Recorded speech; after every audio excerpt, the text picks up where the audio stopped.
Hello friends, మీరందరూ బాగానే ఉన్నారుగా? మీ అందరికీ ఒక కొత్త ఫ్రెండ్ని పరిచయం చేయబోతున్నాను. ఆ అమ్మాయి పేరు దేవి. కానీ ఆ అమ్మాయిని అందరూ ఆటపట్టి పిలిచే పేరు కొండముచ్చు అని.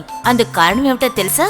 ఏదైనా ఒక చిన్న కారణం దొరికితే చాలు వెంటనే గొడవ పడుతుంది. మీరు కూడా అలాంటి వారేనా ఫ్రెండ్స్? ఈ ప్రదేశం చాలా అందంగా ఉంది కదా. ఇదే మన దేవి ఉండే ఇల్లు. దేవికి ఒక ఫ్రెండ్ ఉన్నారు. అతని పేరు దేవ్. వాళ్ళిద్దరూ ప్రాణ స్నేహితులు. రోజు ఉదయాన్నే దేవిని దేవే నిద్రలేపుతారు. ఇక మీరందరూ దేవితోనూ పిచ్చుక దేవుతోనూ కలిసి పాటలు కథలు వింటూ ఆనందిస్తూ సంతోషంగా ఉండొచ్చు.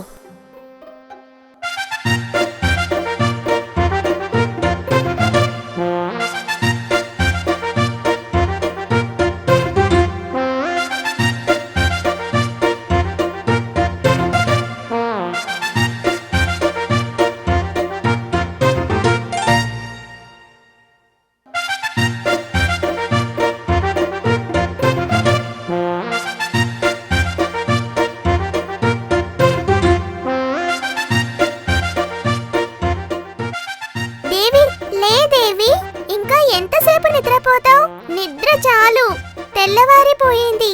లేదేవి, నేనెంతోసేపటి నుంచి నీకోసం ఇక్కడ వెయిట్ చేస్తున్నాను తెలుసా? నేను ఒక్కదాన్నే ఉంటే బోరు కొడుతోంది. రా, మనం బయటికి వెళ్ళి ఆడుకుందాం దేవి. త్వరగా లే దేవి. ఎందుకు నన్ను నిద్ర లేపావు? ఇంకాసేపు నిద్రపోనవచ్చు కదా. ఇక నేను నీతో మాట్లాడను. అంతలోనే గొడవ మొదలు పెట్టావా? నీకు చిన్న విషయం చాలు అందరితో గొడవ పడ్డానికి. అందుకే నిన్ను అందరూ కొండముచ్చు అని ఏడిపిస్తున్నారు. ఏంటి నేను చెప్పింది కరెక్టేనా? ఊరికే నన్ను ఎగతాళి చేయకు. నీకు ఆడుకోవడానికి ఎవరూ దొరకలేదు అంతే కదా. అందుకేగా ఇంత ఉదయాన్నే నన్ను వెతుక్కుంటూ వచ్చావు. నీకు మంచి మంచి కథలని తెలుసు కదా. నాకు ఆ కథలన్నీ చెప్పు. మన ఫ్రెండ్స్ అందరూ నువ్వు చెప్పే కథల కోసం వెయిట్ చేస్తున్నారు. నువ్వు చెప్పే కథ వినడం కోసమేగా నేను ఉదయం నుంచి వెయిట్ చేస్తున్నాను. దేవి, త్వరగా కథ చెప్పు.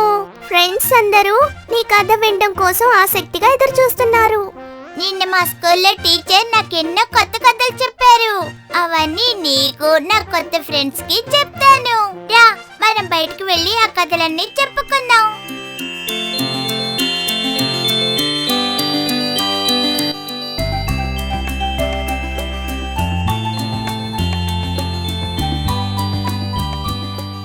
ఇక్కడ చూసావా, దీన్నే నిద్రగంటి చెట్టు అంటారు. నిన్న మా టీచర్ నిద్రగంటి గురించి ఒక పాట నేర్పించారు. అది మీరు కూడా వింటారా ఫ్రెండ్స్? రండి ఫ్రెండ్స్, మనం అందరం కలిసి ఇప్పుడు నిద్రగంటి గురించి ఒక పాట పాడదాం. అరే పాట? అయితే నువ్వు త్వరగా పాడు దేవి.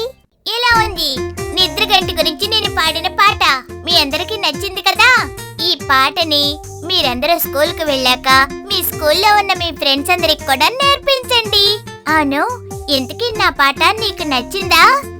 నాకు ఈ పాట బాగా నచ్చింది దేవి. ఈ పాట ఎంతో అద్భుతంగా ఉంది. ఇప్పుడు నేను మీ అందరికి చెప్పబోయేది ఒక కథ. పేరాస్తో కూడిన ఒక పెద్ద పులి కథ. తన పేరాసు వల్ల ఎలా పప్పులో కాలేసిందో ఇప్పుడు మనం చూద్దాం రండి.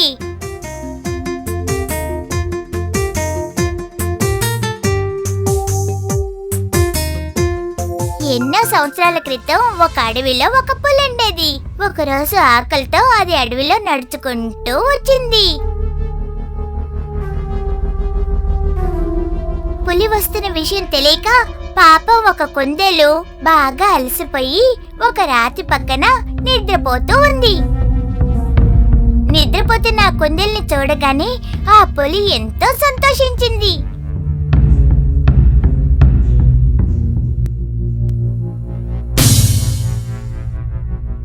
ఆహా, ఈ రోజు నాకు కావలసిన ఎర్ర దొరికింది. ఇప్పుడే వెళ్ళి వాడిని మింగేస్తాను. అలా అనుకొని తన చెయ్యెత్తి కుందేలు తల మీద కొట్టబోతుండగా ఒక జింక నడుచుకుంటూ రావడం ఆ పులి గమనించింది. ఆహా, భలే ఛాన్స్. కుందేలు కన్నా ఎక్కువ మాంసం ఆ జింకకుంటుంది. ఒక పని చేద్దాం, ముందు వెళ్ళి ఆ జింకను తినొచ్చేద్దాం. తర్వాత వచ్చి దీన్ని తినొచ్చు. ఇక సమయాన్ని వృధా చేయకుండా ఆ పులి జింక వెనకాలే వెళ్ళింది.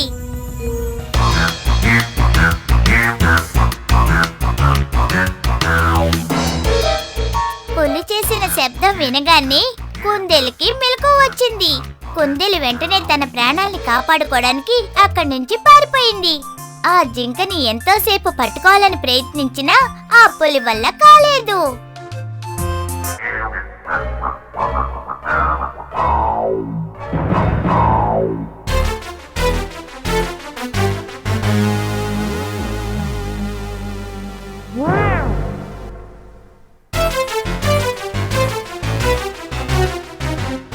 పరిగెత్తి ఆ పులి ఎంతో అలసిపోయింది. అక్కడి నుంచి తిరిగి రావడం మొదలు పెట్టింది. అరే నా వల్ల కావటం లేదు. ఎందుకు ఆ ప్రయాస? వెళ్ళి ఆ కుందేలునే తిందాం.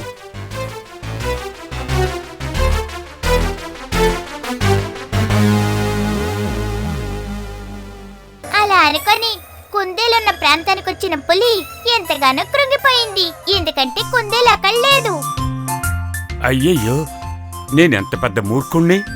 కళ్ళెదరకుండా ఉన్న ఎర్రను వదిలిపెట్టి అనవసరంగా దాని వెనకాల పరిగెట్టాను. చివరికి అది పోయింది, ఇది పోయింది. పులి ఎంతో అలసిపోయి తన తలని వాల్చేసుకుని తన గుహకి తిరిగి వెళ్ళిపోయింది. ఈ కథ మీకు నచ్చిందా ఫ్రెండ్స్? పులికున్న పేరాస వల్లే తనకి దక్కిన ఆహారం కూడా దక్కకుండా పోయింది. అతిగా ఆశపడకుండా దక్కిన దాంతో సంతోషపడుంటే ఈ గతి పట్టుండేదా ఆ పులికి? ఈ విధంగానే నా మిత్రులు పులి చేసిన మూర్ఖపు పని ఎవ్వరూ చేయకండి. అర్థమైందా? నిజంగా ఆ పులిని చూస్తుంటే జాలేస్తోంది. కానీ మొత్తం మీద ఆ కుందేలు పిల్ల, జింక పిల్ల తప్పించుకున్నాయి కదా, అందుకే నాకు సంతోషంగా. సరే, ఇప్పుడు నేను మీ అందరికి చెప్పబోయే తర్వాతి కథ ఒక సోమరిపోతు సింహం గురించి. మృగరాజైన ఆ సింహం వేసిన పథకాన్ని అక్కడున్న జంతువులన్నీ కలిసి ఎలా పటాపంచలు చేశాయో ఇప్పుడు మనం ఈ కథ ద్వారా తెలుసుకోబోతున్నాం.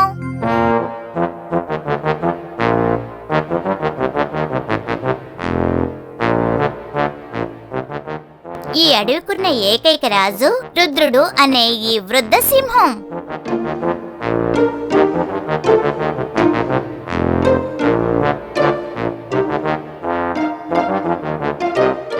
అడవికి రాజు కావడం వల్ల రుద్రుడు చెప్పే పనులన్నీ అక్కడున్న జంతువులన్నీ తూచా తప్పకుండా చేసేవి. ఇలాగే ఎంతో కాలం గడిచింది. ఒకరోజు ఆ మృగరాజు ఎంతో ఆకలితో గుహలోనే ఉన్నారు. అరే, నాకు బాగా ఆకలిగా ఉంది. బయటికి వెళ్తేనేగా తినడానికి ఏమైనా దొరుకుతుంది. సోమరిపోతైన ఆ సింహం బయటికి వెళ్లకుండానే తన గుహ దగ్గరికి ఎలా ఆహారం రప్పించుకోవాలని ఆలోచించింది. ఇప్పుడు నాకు ఒక ఆలోచన తట్టింది. నేనొక రోగిష్టిలాగా పడుకోవాలి. నేను నడవలేకపోతున్నానని, బయటికి వెళ్లి ఎర్రను ఎత్తుక్కోలేకపోతున్నానని అందర్నీ నమ్మించాలి. ఈ విధంగా ఒక రోగిష్టిలాగా నటిస్తూ ఆ సింహం గుహ పక్కనే పడుకుంది.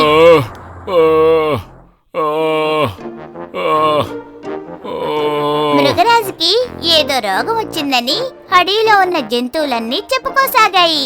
ప్రతిరోజు 1-2 జంతువులు రాజుగారి ఆరోగ్యం ఎలాగుందో కనుక్కోడానికి వచ్చేవి. వాటిని పట్టుకుని తినేసి ఆ సింహం ఏ పని చేయకుండా సుఖంగా జీవిస్తోంది. అక్కడికొస్తున్న జంతువుల్ని తింటున్న విషయం ఆ అడవిలో ఉంటున్న ఎవ్వరికీ తెలియదు. ఎప్పుడు రాజుగారు ఏడుస్తూ ఉండడం చూడలేక ఆ అడవిలో ఉన్న జంతువులన్నీ కలిసి ఒకరోజు రాజుగారిని కలవడానికి గుహ దగ్గరకు వచ్చాయి.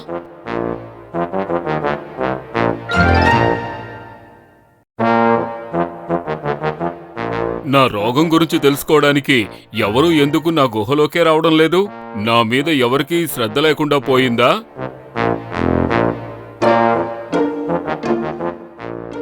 అక్కడికొచ్చిన జంతువుల మధ్య ఒక తెలివైన నక్క కూడా ఉంది. ఆ నక్కకి సింహం కుతంత్రం అర్థమైంది. మీకెవరికీ నా మీద శ్రద్ధ లేకుండా పోయిందా? ఏం నక్క, నువ్వైనా కాస్త నా దగ్గరకొచ్చి నాకు ఓదార్పు చెప్పొచ్చు కదా.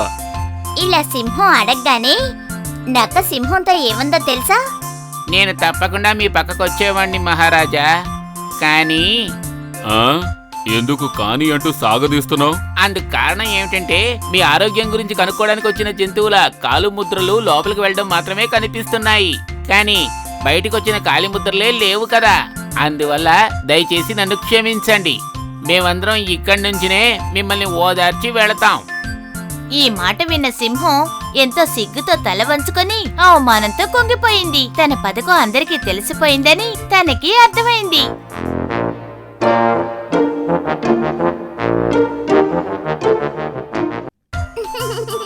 ఈ కథ ఎలా ఉంది?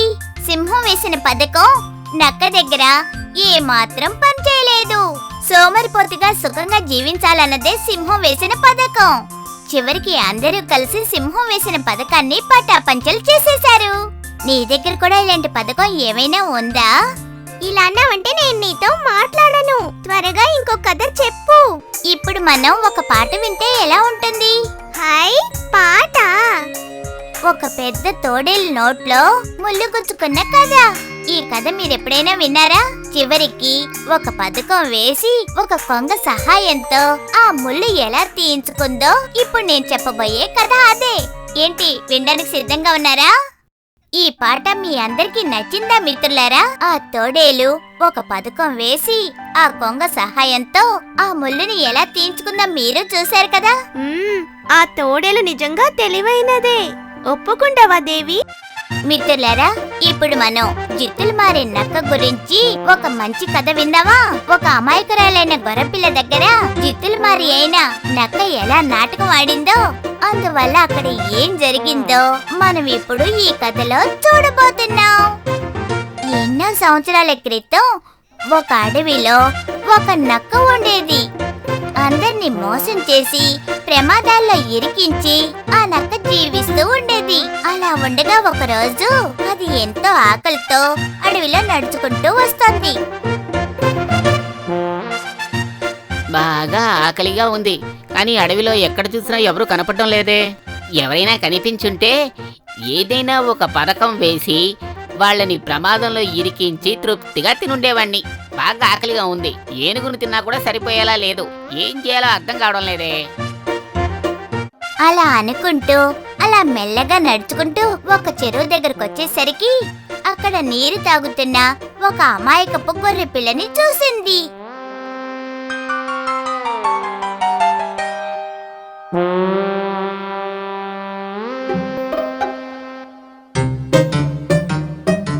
ఆ గొర్రె పిల్లని చూడగానే తన నోట్లో నీళ్లూరడం మొదలైంది. ఆహా, ఇది గనక నాకు దొరికిందంటే తృప్తిగా భోంచెయ్యొచ్చు. ఎలాగైనా సరే ఈ రోజు దీన్ని తినేయాల్సిందే. అలా అనుకుంటూ ఆ అమాయకపు గొర్రె పిల్ల దగ్గరికి ఈ నక్క నడుచుకుంటూ వెళ్ళింది. ఏమైనా సరే ఈ రోజు ఆ అమాయకపు గొర్రె పిల్లని తినాలని నిర్ణయించుకుని ఆ నక్క ఎంతో పట్టుదలగా వెళ్ళింది. అందుకోసం ఆ నక్క ఒక పథకం కూడా వేసింది. అది ఆ గొర్రె పిల్ల దగ్గరకు వెళ్ళి దాంతో ఇలా అంది. ఏయ్ గొర్రె పిల్ల, ఎందుకని నువ్వు ఇక్కడి నుంచి నీ నీళ్లు తాగుతున్నావు? నేను రోజు ఇక్కడికి వచ్చే నీళ్లు తాగుతూ ఉంటాను. నేను తాగాల్సిన నీళ్లని నువ్వు పూర్తిగా పాడు చేసేసావు, చూసావా? ఏమిటండి అలా అంటున్నారు? నేను కింద నుంచినే కదా నీళ్లు తాగుతున్నాను. మీ నీటిని నేను ఎలా పాడు చేస్తాను చెప్పండి? నీళ్లు కింద నుంచేగా ప్రవహిస్తున్నాయి. అలాంటప్పుడు నీళ్ళు ఎలా పాడవుతాయి? మీరు తాగాల్సిన నీళ్లు శుభ్రంగానే ఉన్నాయి. కావాలంటే చూడండి. ఎంత ధైర్యం నీకు? ఇంతవరకు నాతో ఎవరు ఇలా ఎదిరించి మాట్లాడిందే లేదు. ఎంత ధైర్యం ఉంటే నువ్వు నాతో ఇలా మాట్లాడతావు? నాతో ఇలా మాట్లాడే వాళ్ళంటే నాకు అస్సలు ఇష్టం ఉండదు. ఇలా మాట్లాడే వాళ్ళని నేను ఏం చేస్తానో తెలుసా? అలాగే పట్టుకుని కొరుక్కుని తినేస్తాను. నిన్ను కూడా ఈ రోజు అలాగే తినబోతున్నాను. వద్దు వద్దు, నన్ను తినకండి. గొర్రె పిల్లకి నక్క పథకం తెలిసిపోయింది.